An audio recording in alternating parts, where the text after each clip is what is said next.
Hello there, welcome to Magpin the Tech Nights channel. In topic 1, we are going to discuss Introduction to Computers. In the Kenyan 844 syllabus, Introduction to Computers is covered in Form 1, Topic 1, which introduces the learner to the very basics, core, and foundational knowledge in computers. Introduction. What is a computer? A computer is an electronic device that operates under control of programs stored in memory, processes raw data to give information as output.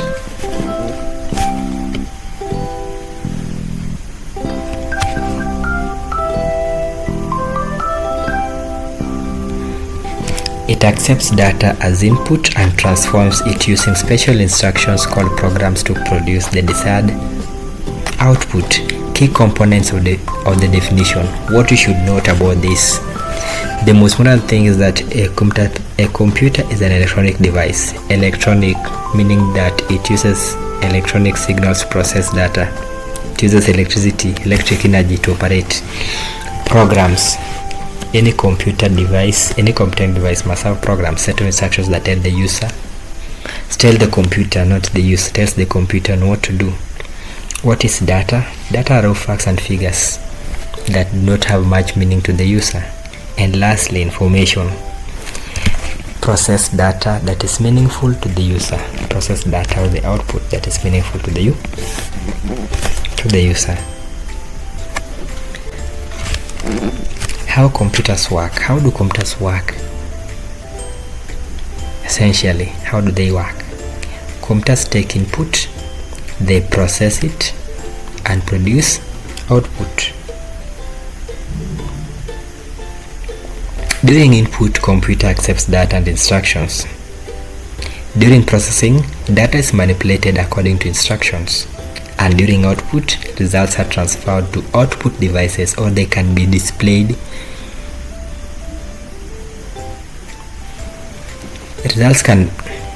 What happens during output? And during output, results are transferred to output devices or can be stored. Key terms: data, collection of raw facts, figures, and instructions that have no meaning to the user. Information, data that has been processed into meaningful form. And lastly, program, set of related instructions for specific tasks. Set of related instructions for specific tasks. Let's move on to types of data. Data exists in two forms. Data can either be digital or analog data. What are some of the characteristics of digital data? Digital data is discrete in nature. They are represented as numbers, alphabets, or symbols. They are obtained by counting. Examples of discrete data are text documents, spreadsheet numbers, etc. Analog or continuous data. We did say that digital is also known as discrete data. Analog or continuous data. They are continuous in nature. We'll have a look at the different graphs of digital or discrete data and analog data. We'll tell the difference between discrete and continuous data using a graph just shortly after this. Analog data. Characteristics of analog data: they are continuous in nature, represented in physical form, obtained by measurement. Keyword is obtained by measurement. While discrete data is obtained by counting, analog data is obtained by measurement.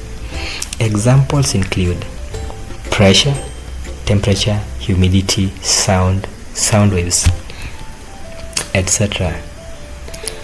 Data versus information. What is the difference between data and information? Let's demystify this. I believe that some of you are still confused up to this point. What is data and what is information? Data and processed raw facts. Information is the end product of data processing. For example, 82 92, 78, 88 and 95. That is data.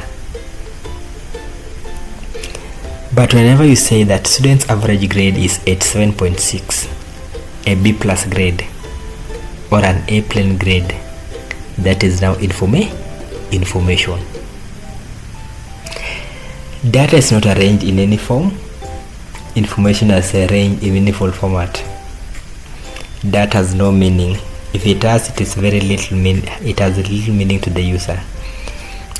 Information is more meaningful to the user.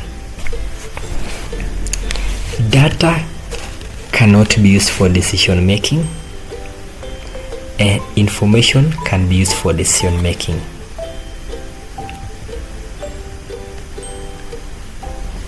Let's move to characteristics of computers. The first characteristic is that computers are lightning fast.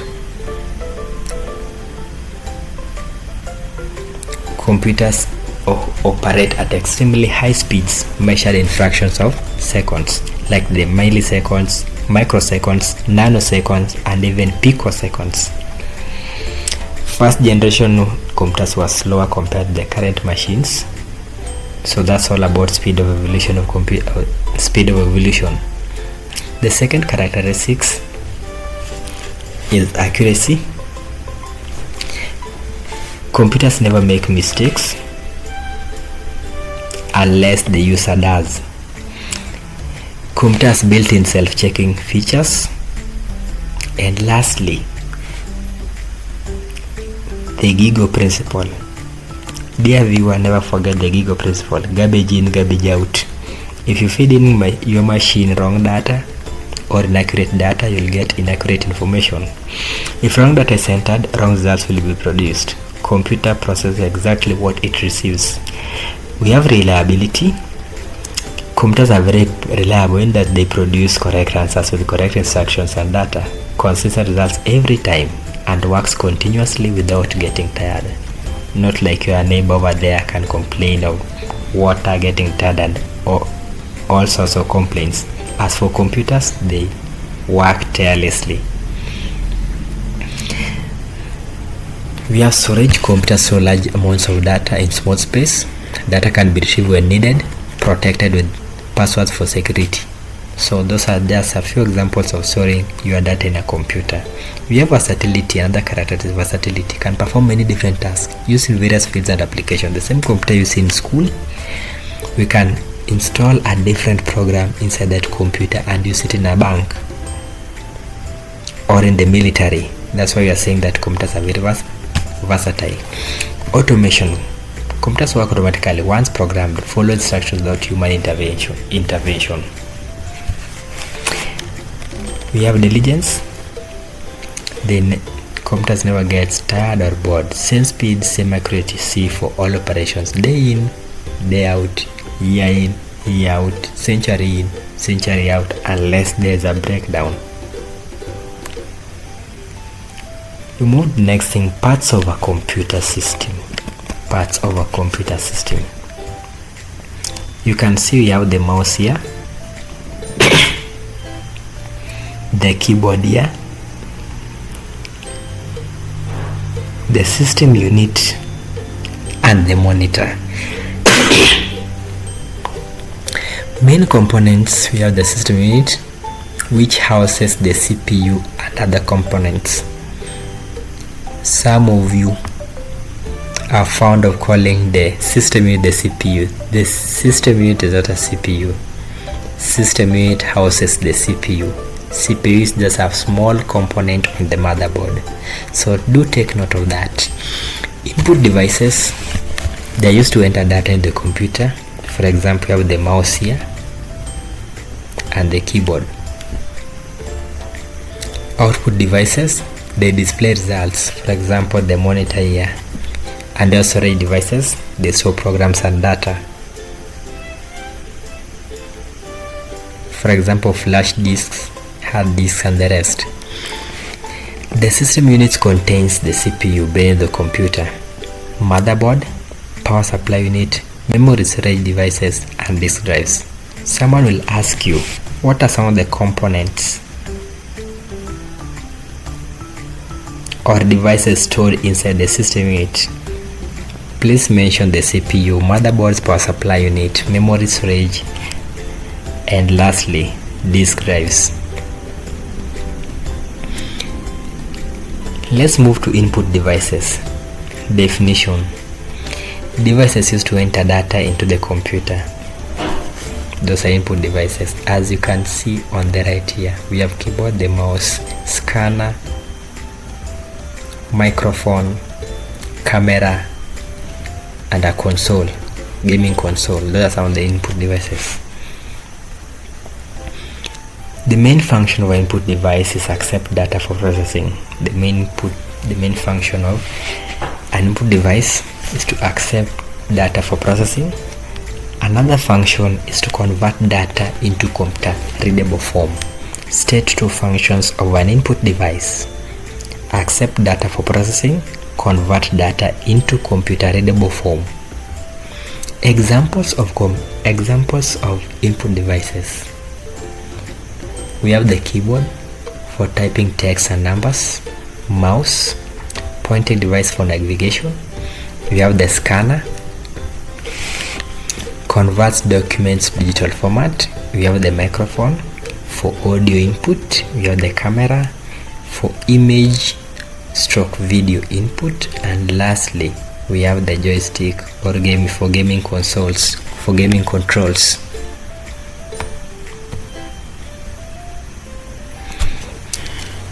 Output devices.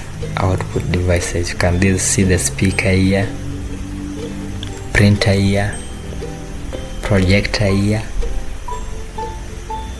and the monitor. Definition of output devices: devices that display or produce the results of computer processing are known as output devices. Examples of output devices include the monitor or the screen, printer. The monitor is also known as the screen, also known as VDU, visual display unit. That is for display information. Printer creates paper copies, or you can say hard copies of documents. Speakers produce sound output. Sound is a soft copy output. Speakers produce sound output. Projector displays information on large screen. Used for displaying information on large screen. The main functions of output devices to extract processed data from the computer. After extracting the processed data from the computer, it converts data into human readable form. Extract processed data from computer, convert data into human readable form. Storage devices.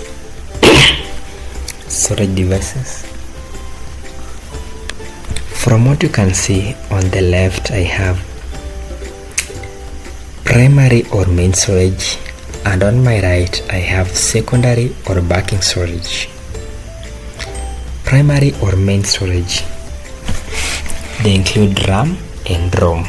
RAM in full is random access memory, used to temporarily hold data during processing, and ROM, read-only memory, stores permanent instructions. For example, the computers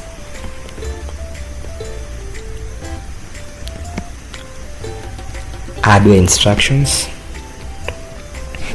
or original equipment, manufacturer's data,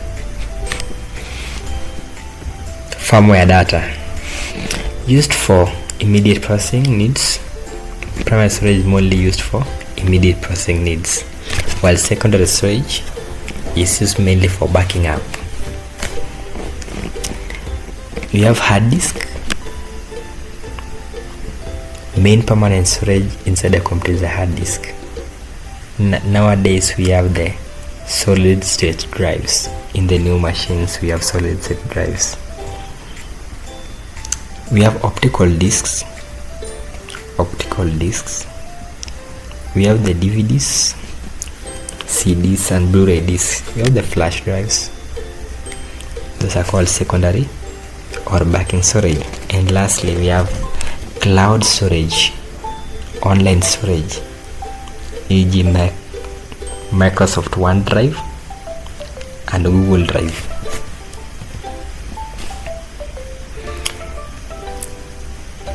Let's cover computer generations. From there we'll cover computer generations. Computer generations are grouped into 5 categories. Each category, in each category we are going to give the technology used, the speed, and example. We have first generation computers. The most important thing here is that you know what technology was used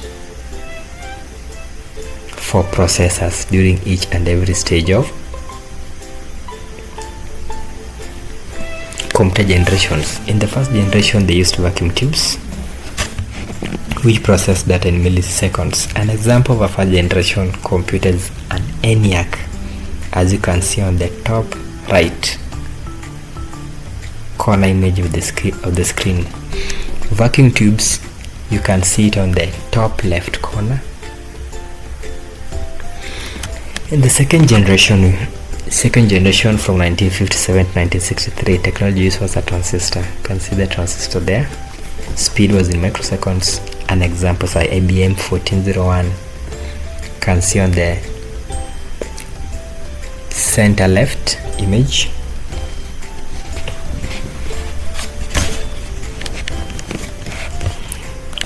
Third generation from 1964 to 1979, technology used was ICs, integrated circuits. That was the speed. Then we have IBM 360. Integrated circuits, they look like this. An example, you can see here some changes happening.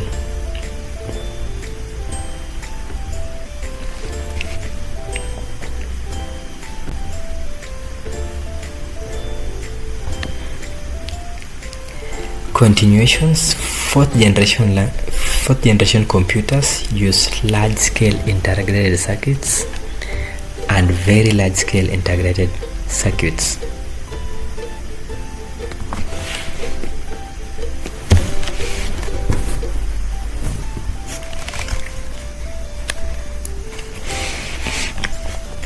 Examples: personal computers. Fourth generation is where personal computers emerged. Then you have fifth generation computers from 1990 to present. Technology, parallel processing and AI capabilities. Speed, nanoseconds and picoseconds.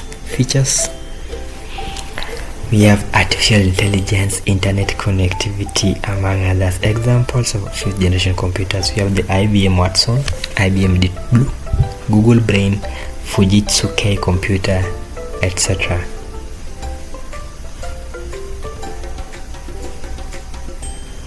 Classification of computers. Computers are classified according to size, purpose, or functionality.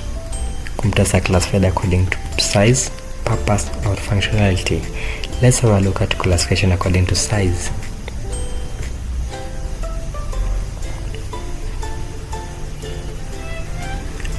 When we go back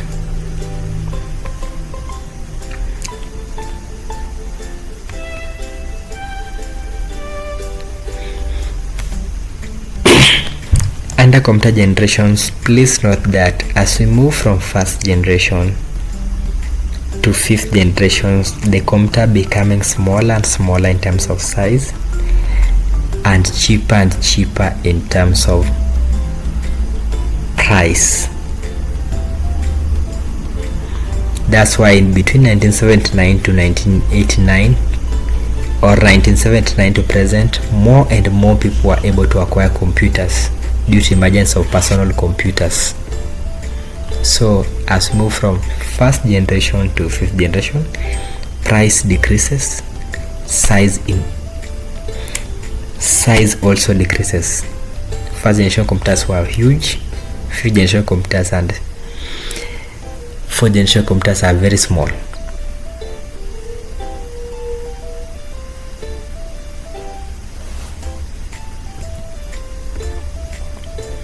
Classification of computers. Computers are classified according to size, purpose, functionality.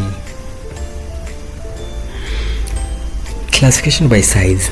Under classification by size, we have computers, supercomputers, mainframe computers, and mini computers, personal computers. Supercomputers, they're the fastest, the largest, and the most expensive computers on earth, used for weather forecasting, scientific research. They have multiple processors working together. Mainframe computers are mainly used in large organizations and government institutions, support hundreds of users simultaneously, used in banks, hospitals, airlines, etc. Mini computers, medium-sized, are used in medium-sized organizations, mostly as mini servers, if at all you know what a server is. Support 6 to 50 users, used in laboratories and small businesses. Then we have personal computers. They're designed for individual use. Personal computers are mostly designed for individual use. Most common type today. They're also the most common type today. They are affordable. Even the one I'm using to record this video is a personal computer, designed for my own use. Most common type of computer today. Affordable and versatile. Very affordable and can do a lot of things depending on the program you load or throw into them. We have the desktop computer here. Types of personal computers: desktop computer, we have tablet, we have smartphone, and we have the laptop there. Desktop computers, stationary computers for office or home.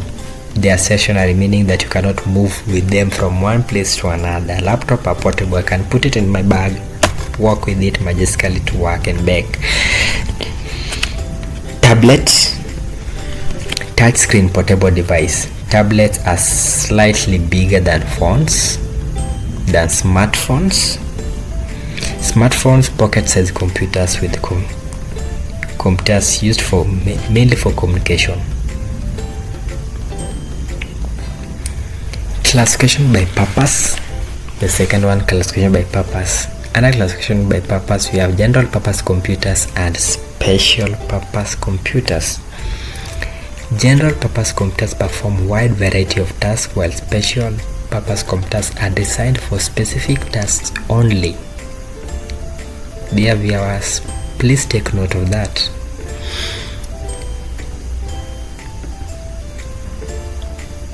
Programs can be changed, while in special purpose computers, programs cannot be changed. They are hardwired and fixed onto that machine. Examples of general purpose computers are PCs, laptops, and servers.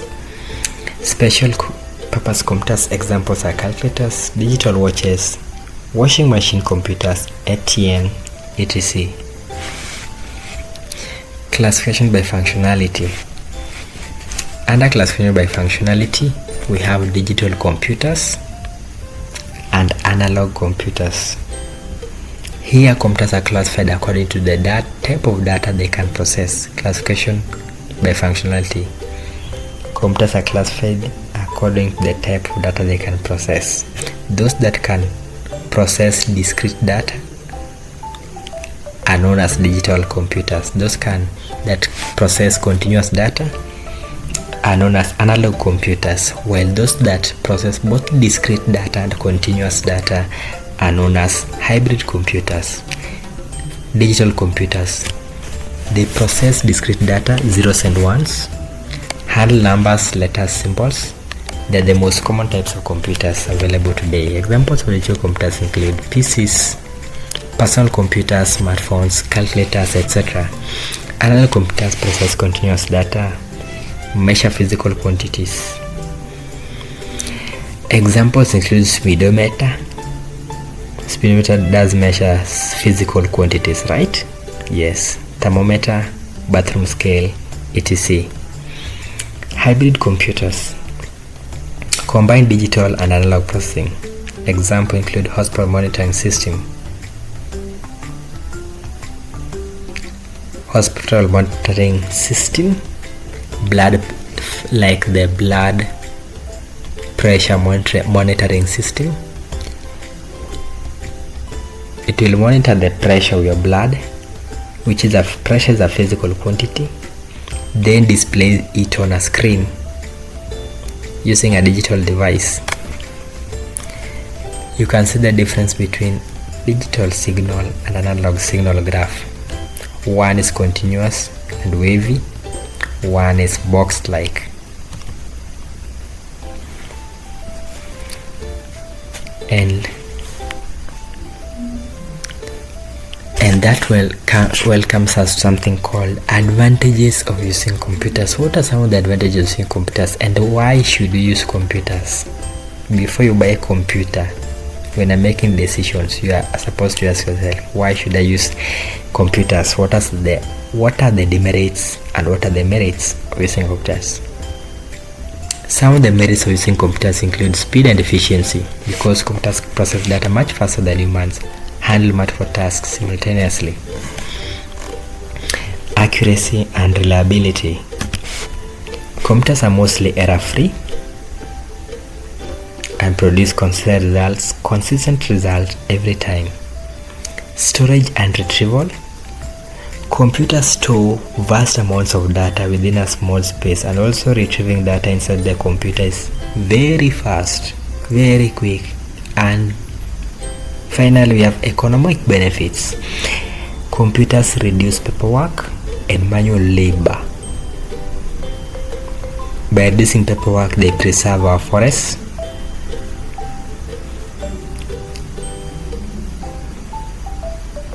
And by reducing manual labor, the company gets to save, and humans also don't get tired too easily or too quickly. Cost effective for repetitive tasks. Computers are very cost effective for repetitive tasks. If you have a repetitive task somewhere, just automate the task and the computer will do it instead of paying someone to do it every now and then. An example of a repetitive task can be checking whether the server is down. Let me not go into the details of those servers and server thing. That one may scare you. Disadvantages of computers. On cost and maintenance, computers are very expensive to purchase and maintain, and they also require regular updates and repairs, which may be costly. Some other updates are bought and the repairs are very costly. Dependency issues. Computer depend on power, so they need constant power supply. Computer also is dependent on required skilled operators, which in most cases the skilled operators are expensive. Security concerns. Data can be lost due to power failures.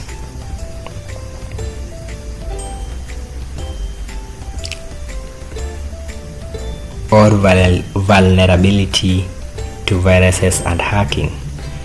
Then we have social impact. May cause unemployment. Oh wow, which is very bad for the economy. Rapid technology changes make systems obsolete. Rapid technology changes makes systems obsolete.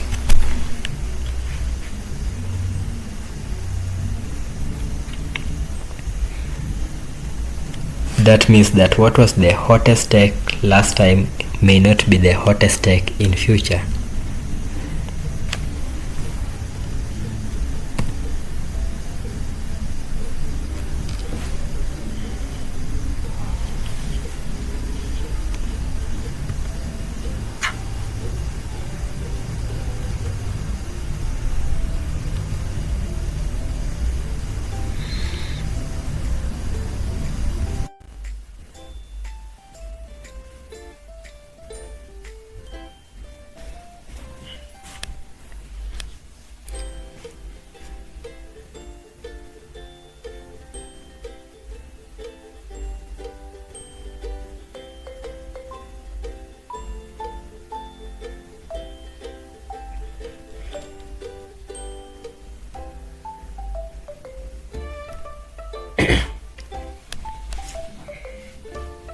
subtopic 4, we are going to discuss areas where computers are used.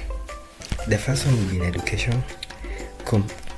In education, computers are used in computer-aided learning (CAL), online courses and research, simulation software for training, for example, training drivers, pilots, etc. Number 2, we have healthcare. And healthcare computers are used to record and manage patients' data.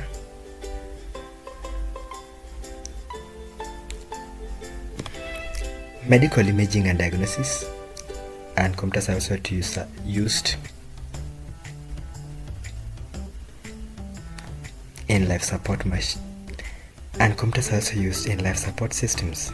Under business and finance, computers in banking and ATMs, payroll processing, inventory management.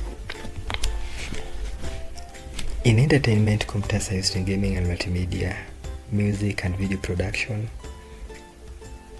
For example, this video has been produced using a computer, social media platforms, etc., etc.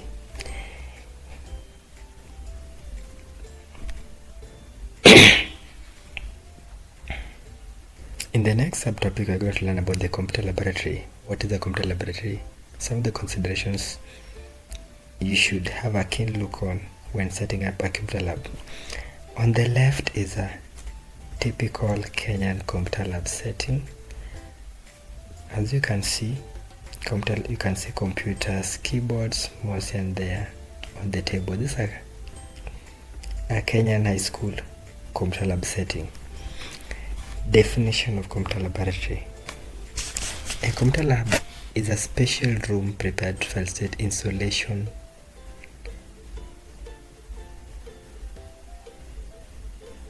of computers, provide a safe and conducive environment for teaching and learning of computer studies. Apart from installation of computers, computer lab should also provide a safe, conducive environment for teaching and learning of computer studies if you're in school, or computer science for those who are doing it at advanced levels. Depends on the region you're coming from. Computer lab houses computer systems and related equipment in an organized manner. So that's the essence of having a computer lab, to house computer systems and related equipment in an organized manner. Factors to consider when preparing a computer lab. Factors to consider when preparing a computer laboratory. There is key planning considerations. The first consideration should be cost security. On the left there you can see an example or a typical college level computer lab. Security of computers, programs and other resources. That should be the main key: security of computers, programs and other resources. Computer lab cannot be in a place that is unsafe for the computers, the programs and other related resources. Reliability of the source of power, not just availability of source of power, but that power must be reliable. Why reliable? Because unreliable source of power will damage our machines, and that will be a great loss, considering the amount of money it takes to set up a single computer lab. Third consideration, the number of computers to be installed and available floor space. The size of the computer depends on the number of computers to be installed. The size of the computer lab to build depends on the number of computers to be installed and available floor space. And lastly, maximum number of users the laboratory can accommodate. Maximum number of users the lab can accommodate.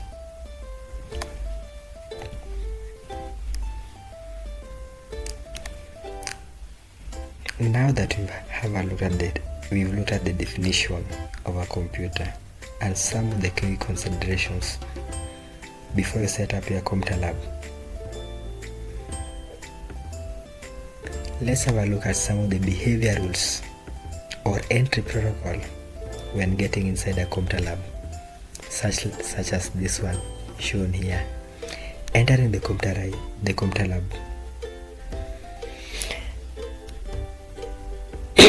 Please note that entering the computer room is only for authorized people, authorized personnel.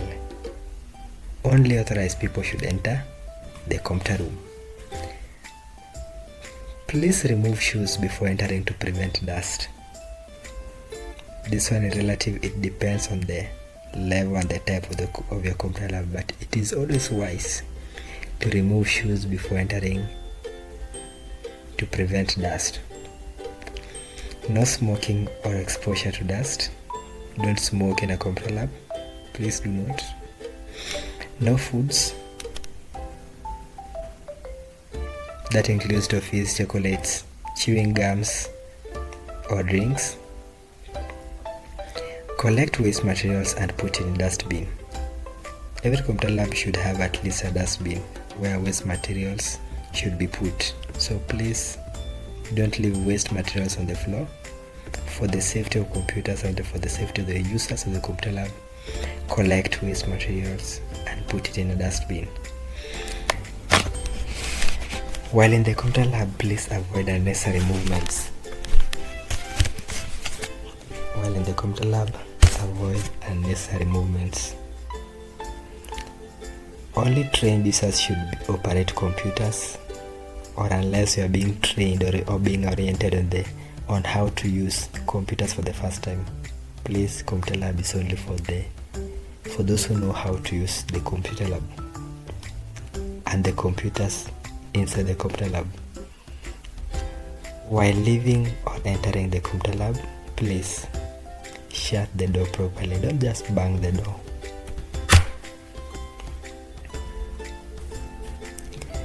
Laboratory behavior rules. That was behavior when entering the computer lab. These are not behaviors while operating the computer.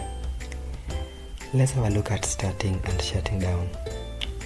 Always follow proper startup or shutdown procedures. We'll discuss that proper startup or shutdown in a few. Avoid frequent on and off switching. This damages solder joints on the power button, which will set you back some bugs in repairs. Don't open metallic covers without permission. Please do not. If you don't know what you're doing, don't open metallic covers without permission.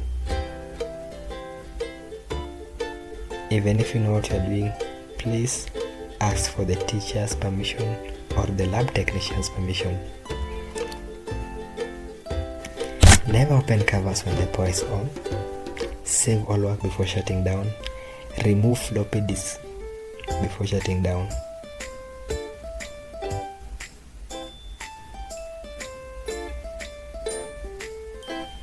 If you have a CD inside that machine, please remove that compact disc. Computer laboratory rules. Next, we're going to have a look at the safety measures. Laboratory safety rules are divided into two categories. Laboratory safety rules are divided into two categories. The first category is measures that protect the users. There is safety precautions for human well-being. This prevents accidents and injuries to people. Then the second category is measures that protect the computers. The first one was measures that protect the users.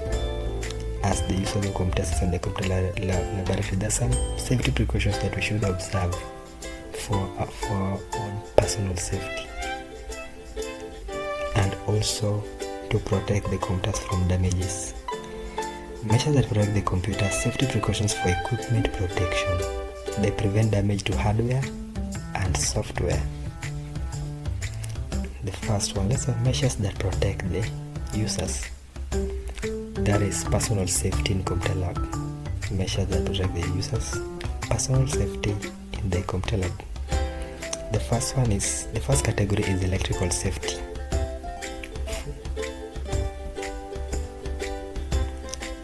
electrical safety, we are going to discuss these 4 points. Properly insulated cables.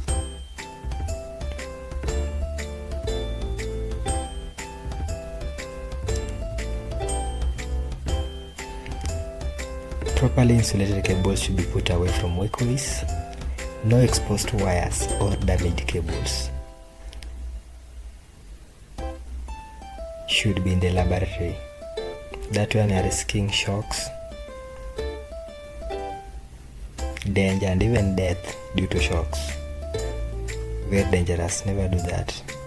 All cables in the lab should be insulated, and insulated cables should not be put on the pathway because someone can trip on them and lose a tooth or lose teeth depending on how heavily that person landed on the ground, or break a bone, or even worse. Stable power supply with UPS protection. Stable power supply with uninterruptible power supply protection. Report electrical problems immediately. Always report electrical problems immediately. If you're in the comp lab with your teacher, report the electrical problem or fault to your teacher. If you are there with your computer lab technician, report it that lab technician. Or if you're in the computer lab alone, please report the nearest authority. Fire safety.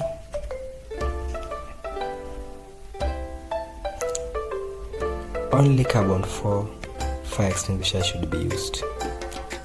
When I say carbon 4 oxide is a gas.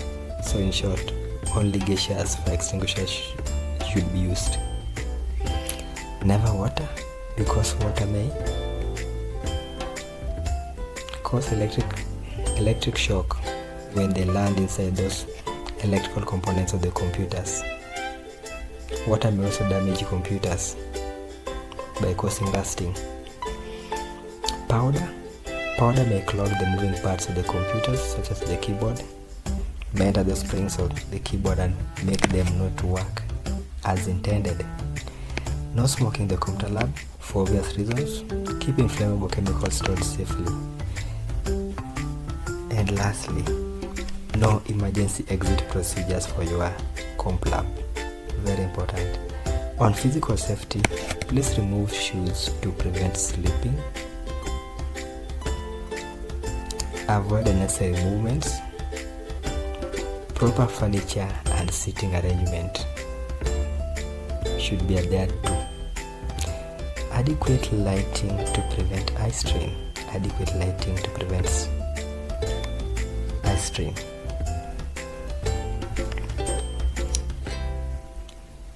Then move to the second category of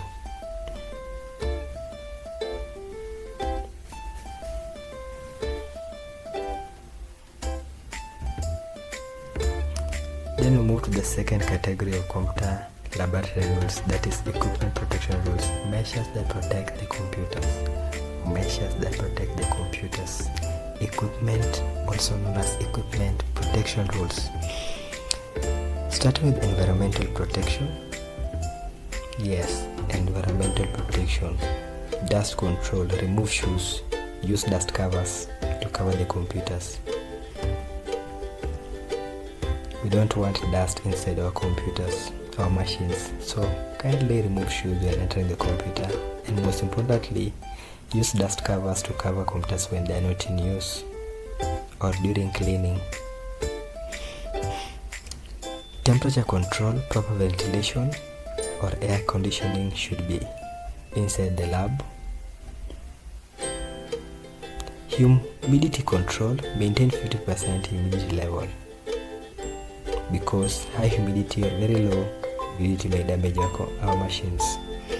No foods or drink near computers for obvious reasons.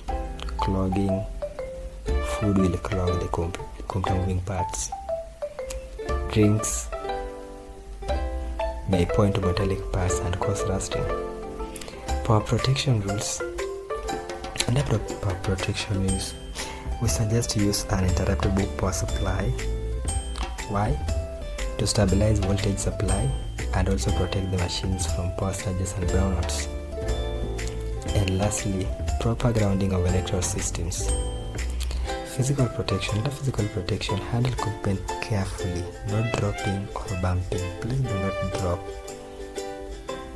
our machines.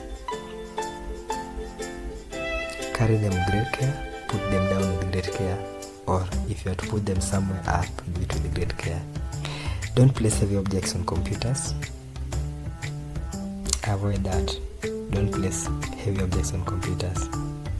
Not even just heavy objects. Don't place any object or objects on computers. Proper cable management and connections.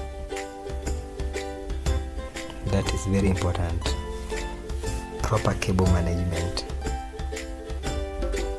If you do not manage cables, this one goes where, from here to where, you are losing out. Things may go haywire in a very short time. Authorized personnel only. Only authorized personnel should handle the computers. We have software and data protection. Yes, this one also very important. Follow proper shut-up or shutdown procedures to protect computer software or data inside the computers from getting lost or softwares from crashing. Number 1, please follow and adhere to proper startup or shutdown procedures. For example, don't turn computers on or off frequently. Use original software and avoid piracy. Regular antivirus scanning will protect your software from being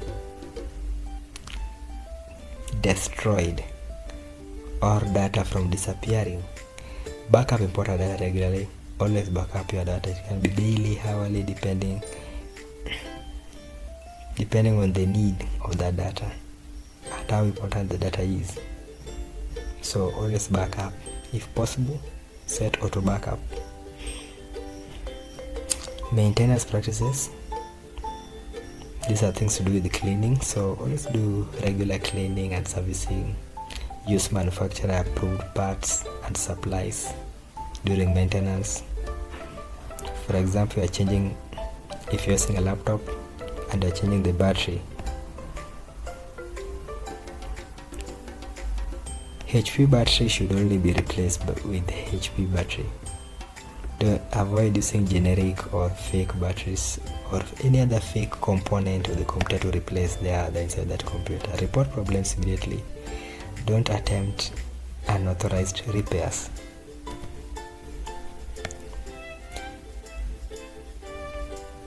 Starting and shutting down a computer. Starting and shutting down a computer.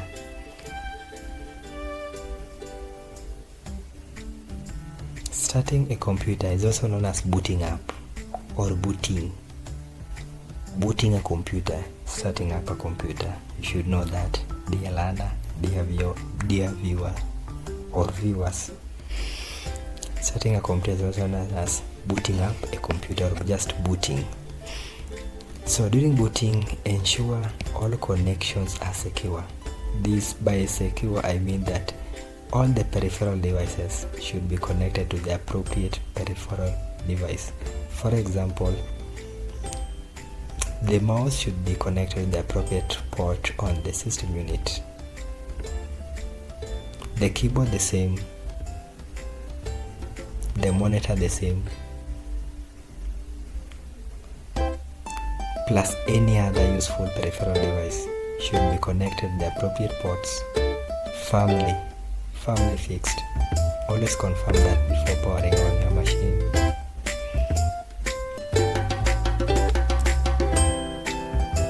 Turn on power sources after ensuring that all connections are secure,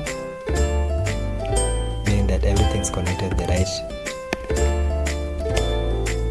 Every machine is connected to the right machine, and that connections are firm and secure. Then turn on power power source or UPS. For those who have UPS, turn on UPS. For those who have power source, for those who are using power source direct, power on power source. Then turn on monitor first, then turn on system unit. The computer will then run post, that is power on self-test, just to check that everything is okay and well running. After that, if everything goes well, the operating system rules. Otherwise, an error message will be displayed on the screen, telling you what went wrong and where, and in some instances how to correct it. Then we move to types of booting. Types of setting up. When the machine is initially off, setting a machine that is initially off, that is called booting. A machine that is on, then you restarting machine, because you can only restart a machine when it is on. That is what? Home booting. So cold booting, setting from completely off, setting machine that was completely off. Home booting, restarting when you're already on. You can use Control Alt Delete to unboot your machine. You move to shutting down. Before shutting down your machine, shutting down stops, that is proper shutting down procedure. Before shutting down, always make sure that you saved all the work and close all the programs.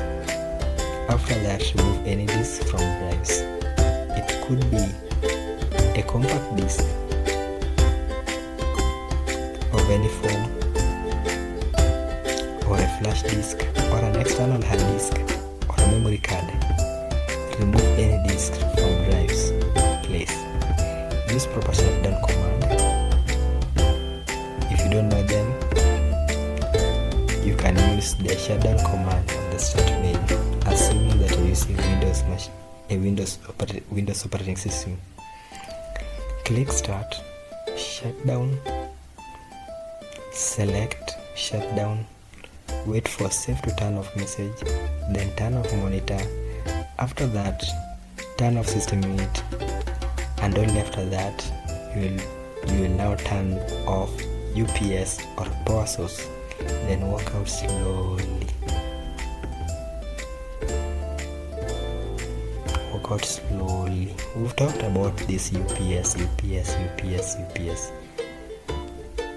Dear viewers, please note that UPS in full is an uninterruptible power supply. It looks like this on the bottom right corner, on the bottom right corner of the screen you'll see an image of a UPS there. What are some of the functions of this UPS, and why is it important? Why is it an important peripheral device in computing? Number one, and one of the most important functions of this device you can see on the bottom right corner of this window. It regulates power from unstable sources to clean stable voltage. Number 2, it prevents power surges and brownouts. Number 3, temporarily provides power during main power failure.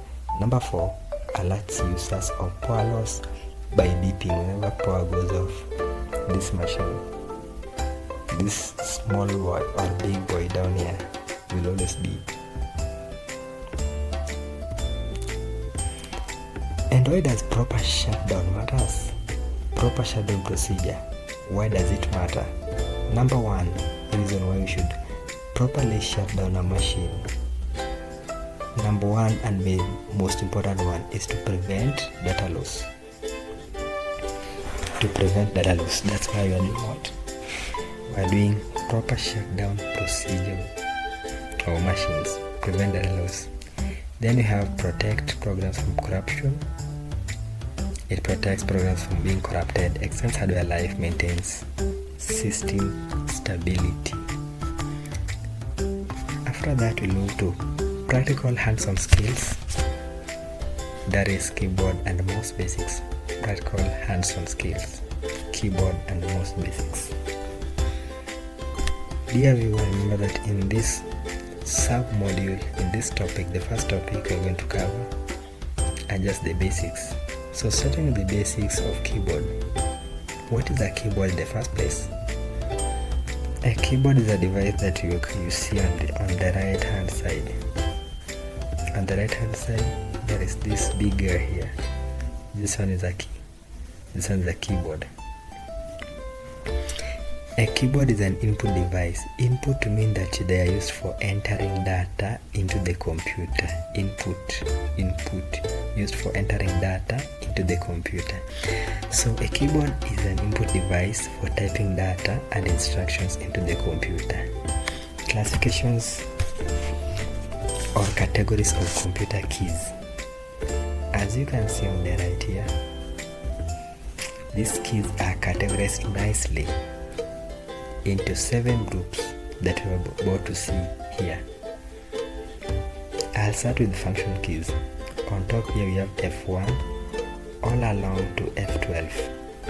F1 all along to F12.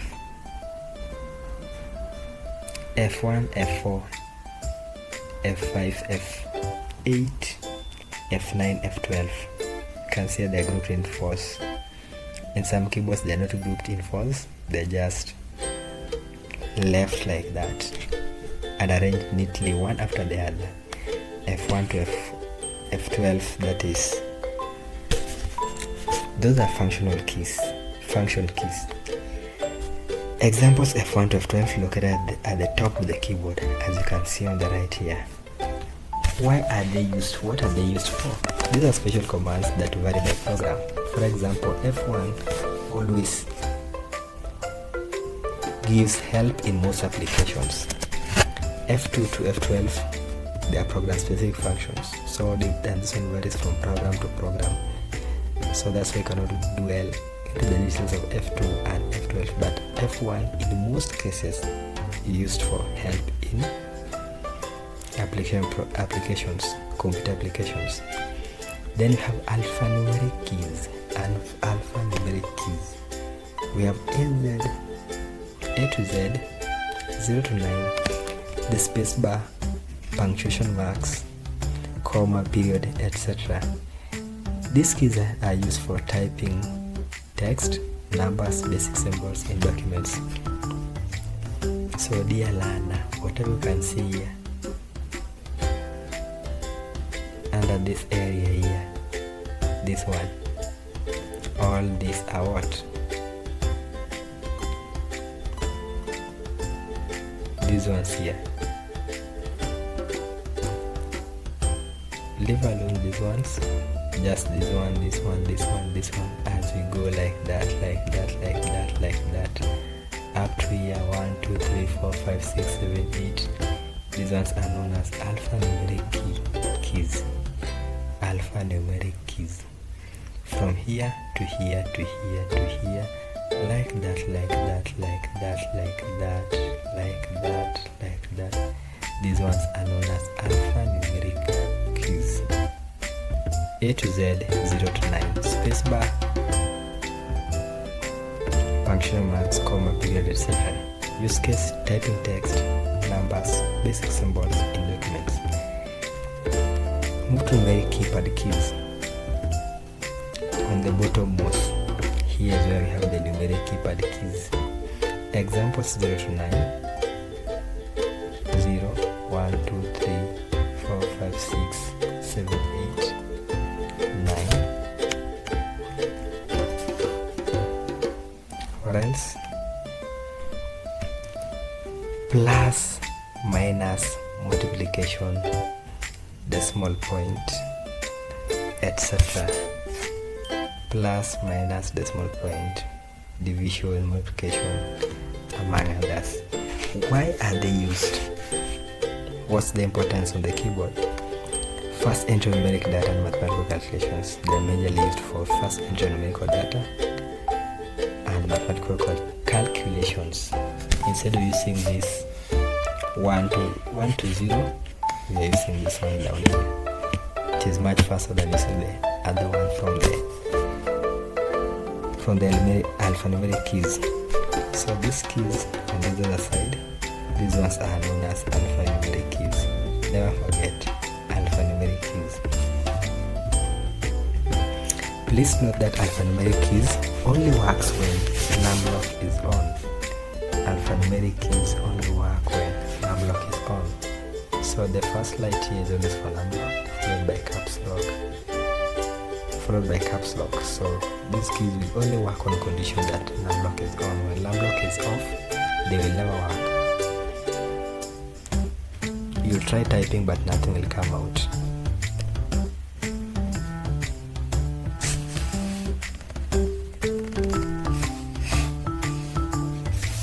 We have cursor movement keys in our keyboard here.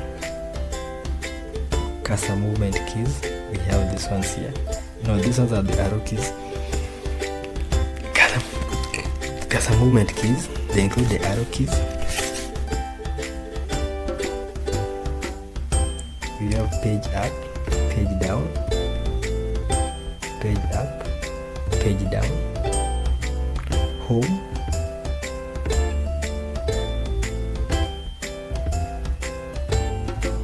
home should be somewhere here,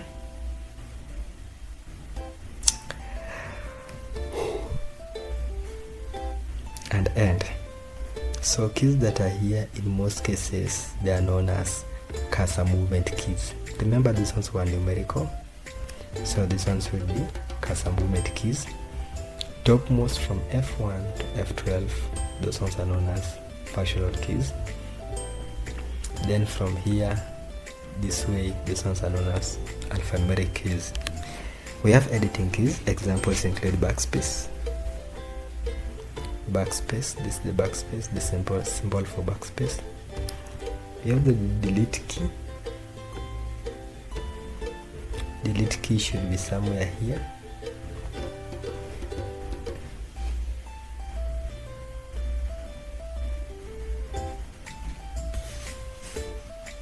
Delete key, for example, in this keyboard, the delete key is here.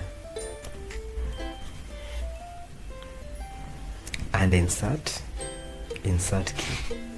Insert key is here. Use case, mostly used to modify text and documents. They are mostly used to modify text and documents.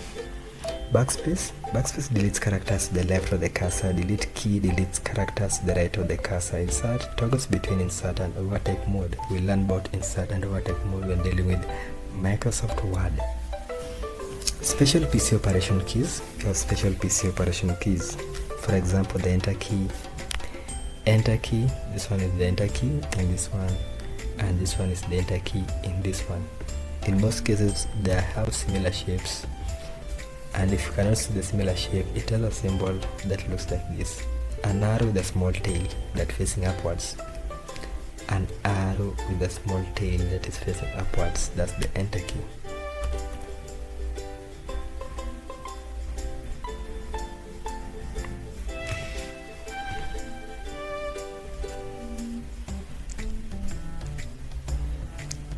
Why are they there on the computer board, or what's their use? Use case for special PC operation keys. Special PC operation keys such as Shift, Enter, and Alt are mainly used in combination with other keys.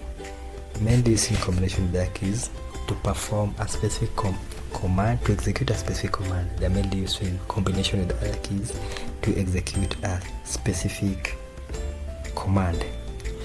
Shift mainly is for capital letters and also to access the top symbols.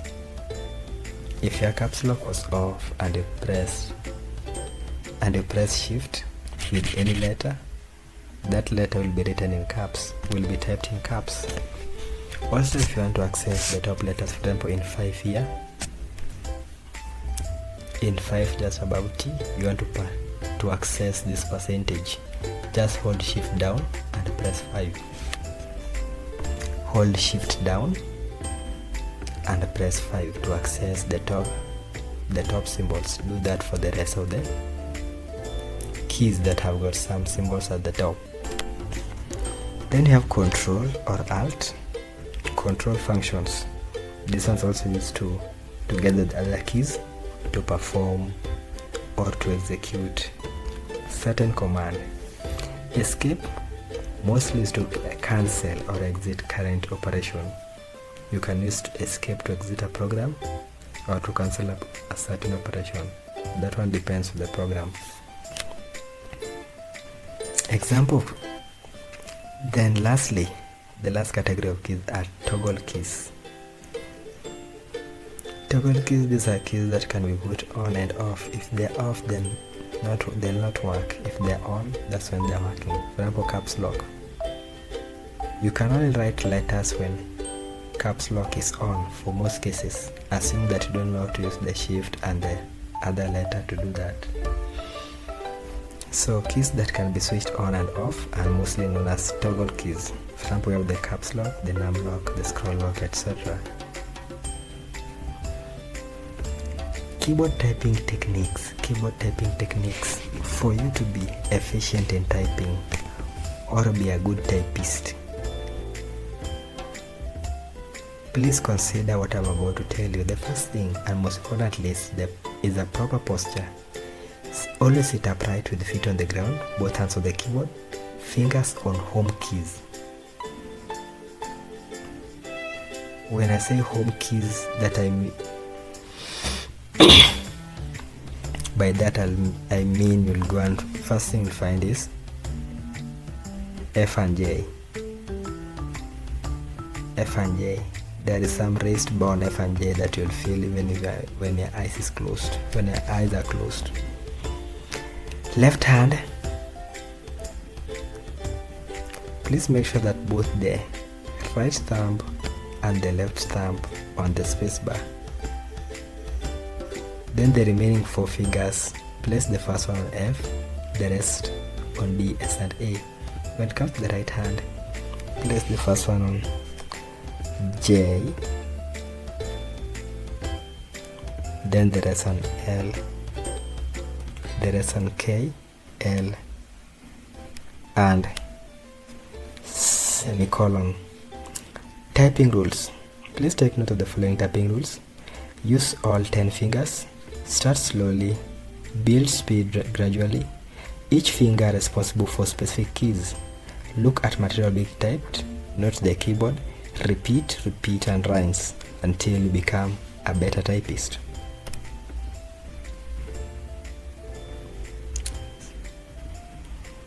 Mouse fundamentals. Now that you're done with the keyboard, welcome to mouse fundamentals. On the left, I have a wired mouse. On the right, I have a Bluetooth mouse or a wireless mouse. What is a mouse anyway? A mouse is a pointing device that controls an on-screen pointer or cursor. A mouse is a pointing device that controls a cursor on the screen. Mouse components. A mouse will have casing. As with any other electronic, they will always have casing that fits in your hand. As you can see, the two mice are very small, very sleek. Both the wireless on my right and the wired or a mouse with a corded mouse on my left. They have casings. Then you have sensor ball, a sensor or a ball depending on the type of the mouse you are using. Ball detects movements where the screen. Buttons, left for primary and right for secondary. But all these are subject to change depending on the type of operating system you use and the settings you are using in your machine. Left mostly is for to execute commands on the screen in a computer, and for right, the right button mostly is to display the context menu of programs. Then connect the computer. You can either connect computer wirelessly using Bluetooth. This one is a Bluetooth dongle,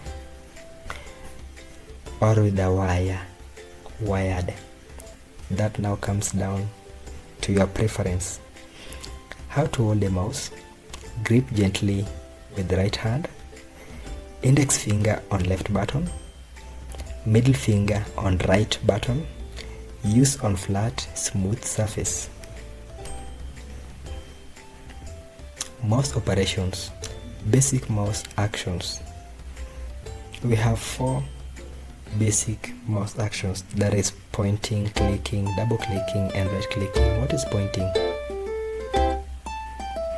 Pointing refers to moving mouse to position pointer over desired item.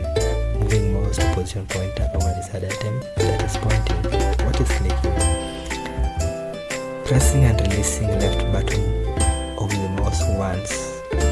Purpose, used to select items in order to select items. What about double clicking? Double click means pressing left button twice quickly. Or in other terms, you can say pressing the left button of the mouse twice in rapid succession. Pressing the left button of the mouse twice in rapid succession. Why would one double click? Why would one double click? One would double click in order to open files or start up programs. In order to open files or start programs, or to execute a command in a program. That's when you double click. Right clicking refers to pressing right button with mouse once. Pressing right button with the mouse once, that is right clicking. Why would someone right click? Someone would right click in order to show context menu with relevant options. You only right click to show context menu with relevant options. Tips and tricks. Some tips and tricks that I'll leave you with when it comes to keyboard. There's some shortcuts that you should know. Let me call them universal shortcuts that everyone that uses a computer must know and should know. The first one is Ctrl+C. If you're using a PC, it's Ctrl+C. So majorly in this channel we'll be talking about PC for most part, because that's what you're using in this other side of the world. You're using a PC. So most PCs, all of the PCs will have what? Ctrl+C.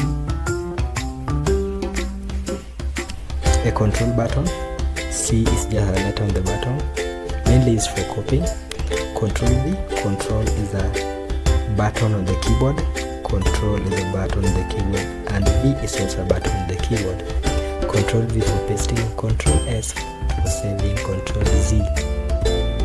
Ctrl+Z for undo.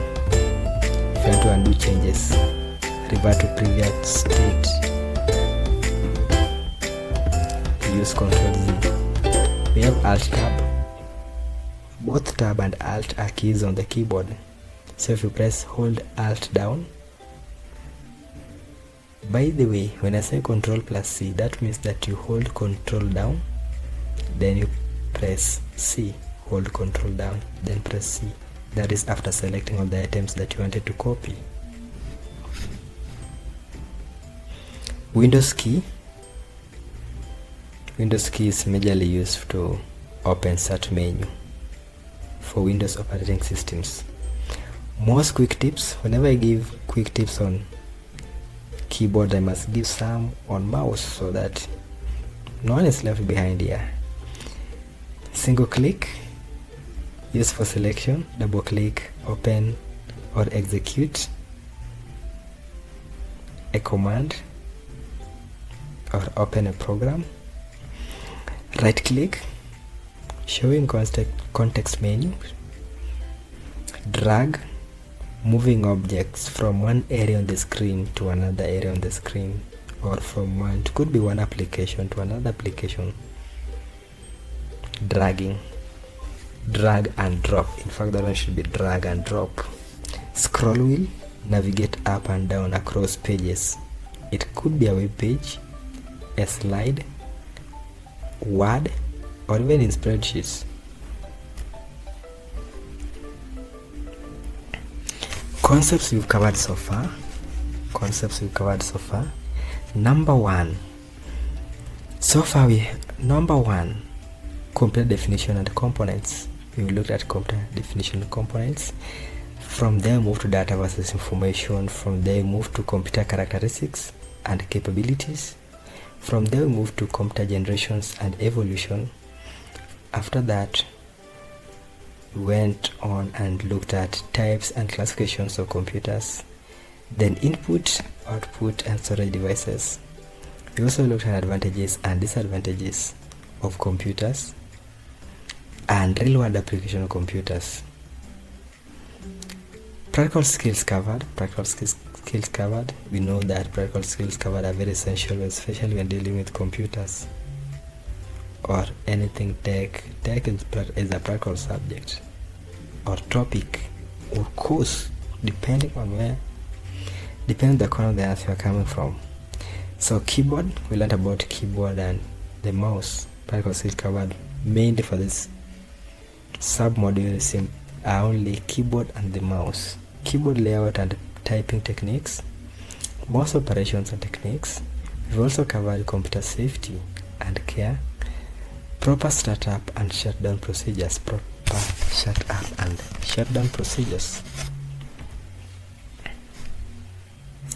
Next steps in your computer journey. So after learning all this, what is next? When I know what is next, operating system is next. That is Windows, Mac OS, and Linux. Is Linux an operating system really?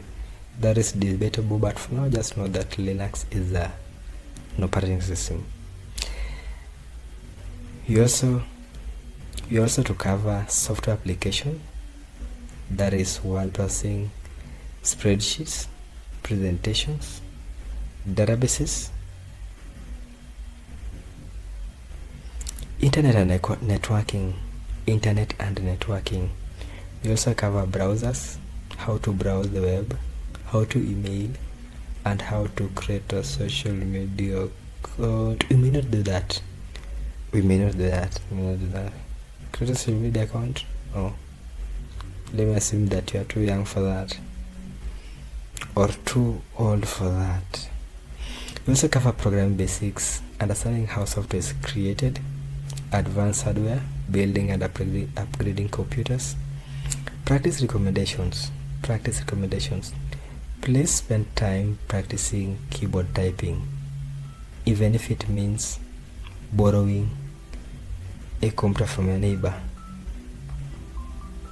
or the school one. You can borrow politely and practice what? Your keyboard typing skills. Get comfortable with the mouse operations. Explore different software applications. Learn keyboard shortcut. Stay curious about technology. Very important. Stay curious about technology. Very, very important. Key points to remember as you sign off this module. Key points to remember as you sign off this module. Please remember that computers are powerful tools that process data into information. Proper handling and care extend computers' lifespan. Practice makes perfect with keyboard and mouse skills. Technology keeps evolving, so please keep learning. So please keep learning. Never stop learning. Doesn't matter about the age. Never stop learning. Subscribe for more computer content like this. If you like my content, if you like my ugly voice, subscribe for more computer tutorials. Next video will be on computer systems. Like if this helped you learn about computers. Comment your questions in the comment section below.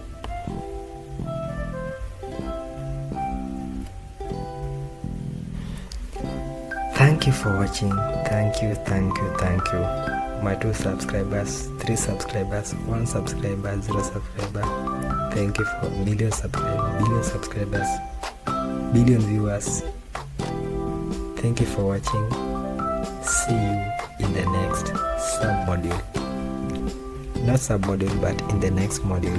Practice before then.